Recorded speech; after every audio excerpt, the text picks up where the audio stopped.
A single coastal battery forced an entire fleet to turn. You won't believe how brutal German WWII coastal defenses were. This isn't a fantasy war story. It's the 1944 Battle of Cherbourg. 3 German 280mm coastal guns roared, taking on 3 Allied battleships and 16 destroyers head-on, forcing the Allied fleet to retreat multiple times. How could iron lumps on land crush giant ships at sea? Today, let's break down the secret behind the German coastal artillery's dominance. Let's start with a real combat example. During the Normandy landings, at the WN-62 strongpoint on Omaha Beach, 455mm concealed guns destroyed over 30 Allied landing craft in 2 hours. The U.S. forces couldn't even establish a beachhead. Hard data supports this incredible performance. The Germans' massive 406mm coastal guns used shells heavier than a grown man, with a range exceeding 40 kilometers. They could hammer the Allied fleet before they could even return fire. In contrast, the Allied USS Arkansas's 305mm main guns couldn't even scratch the German batteries. Then there were the common 150mm guns, firing 6 to 8 rounds per minute, precisely targeting destroyers 20 kilometers away. Meanwhile, Allied destroyer guns only reached 15 kilometers. They couldn't reach the target. It's like throwing rocks from across a playground, while the enemy holds a gun to your face. How do you fight that? Now look at the German defenses. They were essentially indestructible turtles.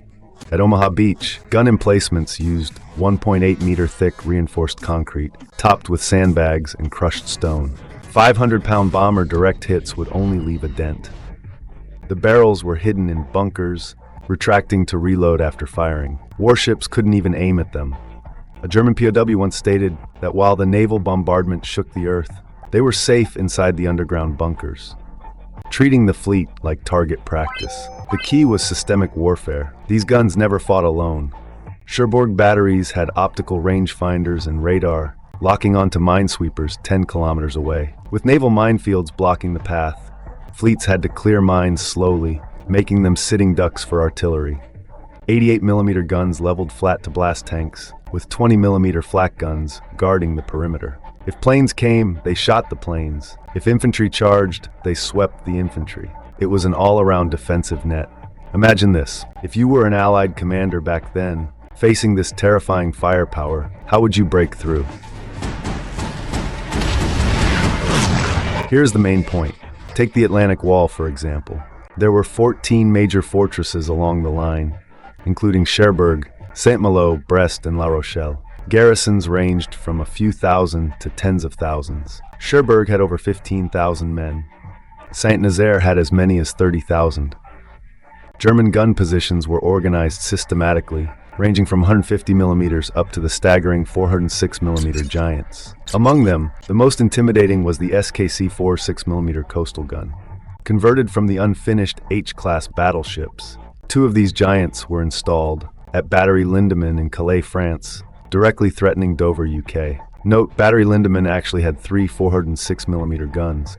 Throughout the war, it fired over 1,700 shells at Britain, becoming one of the most powerful coastal guns of WWII. Before the V1 and V2 rockets appeared, this was the only German weapon besides aircraft capable of directly striking British soil.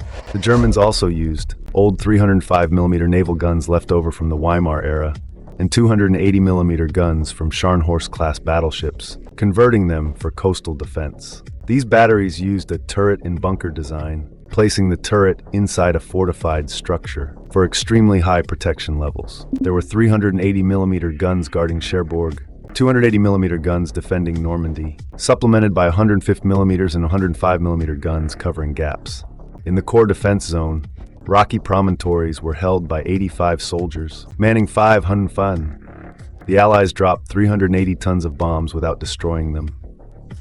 Rangers eventually had to scale the cliffs to take them. Field Marshal Rommel set up fire coverage, known as the Death Ladder. At 15 to 22 kilometers, 155mm guns fired remotely to force the fleet closer.